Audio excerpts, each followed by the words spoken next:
So I wanted to ask a question about the hijab. The Holy Quran, it's mentioned in details, and who should ladies observe hijab from, and in one part is mentioned also a friend. And if that family is so big, like some places where we have this problem, where can they limit the physical hijab clothes? You see, the physical hijab has to be explained according to the situation.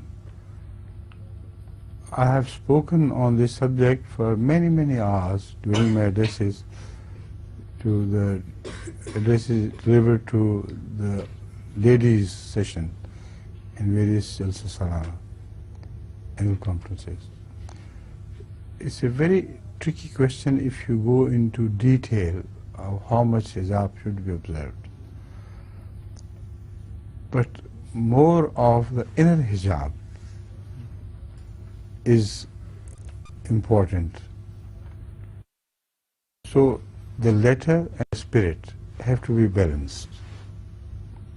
So that is why it becomes a very difficult question to answer in a few words.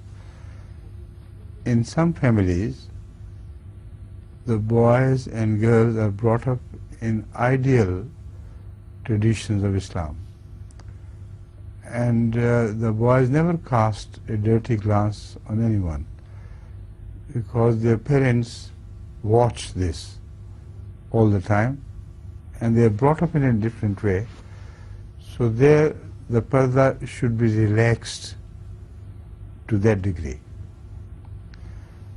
In other situations, the bad boys who are known to be notorious in their character, from them parda must be observed very strictly. So that is why I could not give you a definite answer to this question in relation to a situation which is very wide and varies from one situation to another. One verse of the Holy Quran could serve as a guideline in not one but some verses of the Quran. One is regarding your eating together. There, even such people who are treated as family members and from whom you have no threat of any breach of breach of women's piety or breach of the principle of women's piety. There the Holy Quran, speaking of the list, was also sadiqikum, mentions at the end that you can eat together if you like, but if you eat together, how can you have a burqa and eat like this, you know? So evidently it's a situation of a family which is well behaved, where parents are watching and they are eating, not observing the same parda as you call veil, but otherwise they are decently dressed. So that is why the parda has many different barriers, and each barrier is meant to meet a specific context. Another place is when the ladies of the Muslim ladies walk the streets of Medina. They are told to observe parda. Why? Because the Holy Quran says so that they should be known to be Muslim ladies. So if they are known to be Muslim ladies, then the hooligans will not dare to raise their voices in insulting them or doing anything else to violate the sanctity of their parda.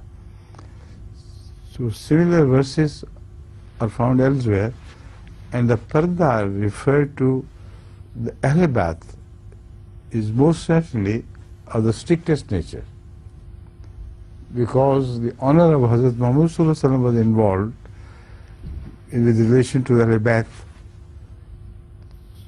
So this is why I say there are categories here and there. Those who are office bearers of the Jamaat, I particularly pay more attention to the parda of their family than to ordinary people, because they are models in their own area, like the family of Ahmad Sallallahu Alaihi Wasallam was a model in their own area, although the status is different, but in relation to the society around, this serves the purpose.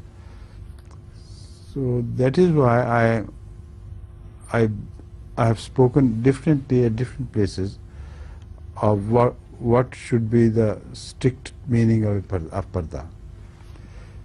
When the ladies go out, if they do not use cosmetics to adorn their faces, if they are simple, if they are properly dressed in a manner that every man can see it's a decent lady, not for me.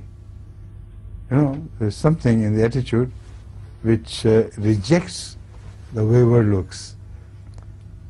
Such people, if they hail from European society, I never object against them, although I try to impress upon them the need for more parda, so that they can become models for their own society, I mean other newcomers.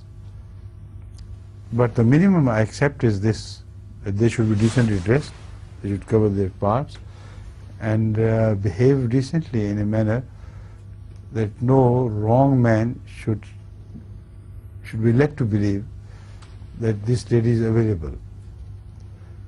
And that is exactly what happens. When such ladies walk the streets of London, you can always say that the hooligans, etc., dirty people, they're not interested in them. So I know this problem is specifically faced by Palestinian families, and under one excuse or another, they would like to relax their parda. Well, although it's already more than relaxed. So they should start returning to the same parda, which should give a message to the society: we are different, we are not like you. Right?